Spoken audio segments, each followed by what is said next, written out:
Hi everyone, welcome to PH Bus News, where you can watch latest news of Philippines entertainment. Please make sure to subscribe to our channel for more videos. Hi guys, welcome back to our channel. Pag-uusapan naman natin muli si Vice Ganda. Napag-uusapan nga natin sa ating previous vlog si Vice Ganda na going strong nga ang kanyang relasyon with Ayon Perez at masaya nga ito sa kanyang love life kasama ang kanyang asawa na si Ayon.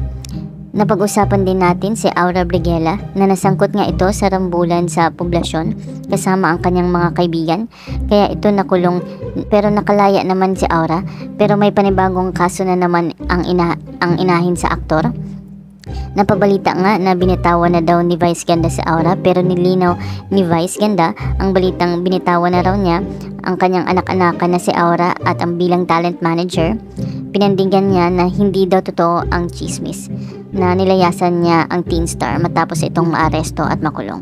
Ang sabi ni Vice, "Yeah, she is still my talent. Alam mo, nagtataka ako kung saan nila nakukuha. One, no one asked me. Ikaw lang ang nagtanong sa akin. I was not interviewed by anyone, so nagtataka ako kung saan nila nakukuha yung chikang iniwan ko si Aura." Na-interview ba nila si Aura? Paliwanag pa niya, kasi si Aura cannot be interviewed by anyone. Bawal kasi siya ma-interview. Kaya grabe talaga yung clout chasing. Yung para magamit yung pangalan ko, yung pangalan ni Aura. Kinumpirma naman ni Vice ang balitang rest muna ngayon sa Aura. Sabi ni Vice, "Pinagpahinga ko muna siya sa ilang araw para mahimasmasan, tapos ako din papahupain ko kasi syempre galit din ako, mainit din ang ulo ko."